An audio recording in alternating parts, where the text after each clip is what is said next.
تحداكم ئەوەی لە ژیانە سەدەقەت بێ پارەی کەم کردبێ مستحیلە. ئەمە بەواقعی حاجی کاروان چکە خەڵک زۆر ڕوت تێدەکات ینی بەواقعی یەک دوو تیرۆکمان بۆ بژێڕیەوە ڕوودا و کە خەڵک ینی هاتبی وتبووی بەڕاستی من بەخشیم زیاد بوو نەکەم با من یەک شتێک بە لە حەزات ببینیم لە یەکێک لەو کەسانی کە لەم وڵات و شارەیە ئێستا خاوەنی لەواچێ 100 ملیۆن دلار بەسەرەوە بێ. وتی لەنەوەتەکان گوێم لەناو پاس گوێم لە بەرنمەیەک بوو بەرنمەکەی ئێمە بوو باسی ئایلەیەکمان کرد زۆر فەقیر بوون تی سێری گیرفانم کرد بە هەمومان بە هەموو ماڵەوە بزەبت 15 دینارمان پێ بوو 15 دیناری سویسری ئەو کاتە وتی سێرم تو خوای گیان ئەمە ئێستا تەماوی نردمیان بۆ شت گەنج بوو شت بکڕم وتی جۆشم لەوە زۆر تەئسیریم کرد لەناو پاسەکەم قەرار بچم شت بکڕم لەوێ دابەزم لای ڕادیۆ دابەزم بچم بێنم پارەکە بێن بەڵام بڕیارم داوتم وڵای خوایە ئەمە 15 من دەی ئەبەخشم پێنجەکەش ئێدەم بۆ ماڵەوە شت ئەکڕم طبعا ئەوی لەو کاتەوە گیرفانی من بەتاڵ نەبووە باوەڕکە ئەو خێرخوازی ئەمە کە من کە باسیەکەم ئێستاکە لەوا چێت احتیمالە دەمزگەوتی دروست کرد بێ احتیمالە لای کەم هەموو مانگێ لای کەم 25 بۆ 50 عائلەی یەتیمی لەخۆ گرتووە زۆر یعنی الحەمدە خوا دەرگێریەکەتەوە میسال لەو بابەتەوە زۆرە من ئەگەر میسالی ژنێ بۆ نمونە مادام خوای گەورە میتونم ئەفەرمێ انفق يا ابن آدم ينفق عليك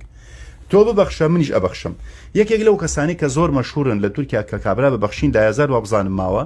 ئەم پیاوە ئەلی لە بەشی خۆی زیاتر ئەبەخشێ لە بەشی خۆیان لەو واریدادی کە دەدەسی زیاتر ئەبەخشێ تعجبیان ما پیانەوە زۆریان لێ کرد کە اعتراف کە مت چی ئەکا ئەوش میسالێکی بۆیە ناوتی تۆ تەنکیەکی ئاو لە سەربان هەیە ئەم تەنکی ئاوە بەقەتکردنەوەی خوارەوە چەندی بیکە لە سەرەوە دێتە ناوی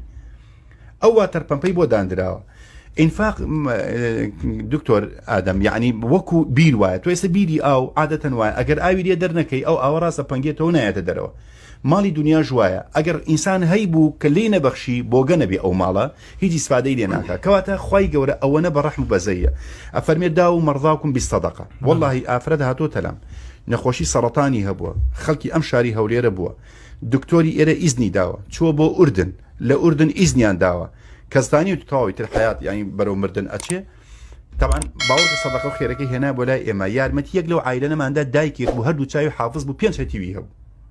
تەسەوور کە ئەو دایکە زانی چ بێت واللهی مامۆستا شەوانی نیوەی شەو هەڵەسم بە گریان ئەو دوعا بۆ ئەو ژناکەم ئێستا ئەو ژنە لە هەزار لە ژیانەیە 15 ساڵ بەر لە ئێستا ئەوە ئەو ژنە بمردایە دکتۆری ئوردن ئیزنی دابوو ئەو حەدیسی پێغەمبەر صلی الله علیه و سلم دا و مەرضاکم بالصەدەقە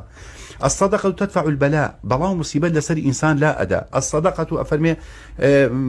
نظم حديث كان يعني زور أجر ريزي بكين بارحال يعني نخوشي لا أداء بلاو مصيبة لسر لا أداء ضلي إنسان كان خوش أكاك لهمي خوش الأوية ضل خوش حتى بيوم صلى الله عليه وسلم فرمي هركسي هزبة ضل رقيقك بعد هزبة سر منالي كي بيباو كابينه ونيا او حديثه وحديثك صحيحه تو بس ده سريع دز سر من على كابيني خوي جوره ضل خوشك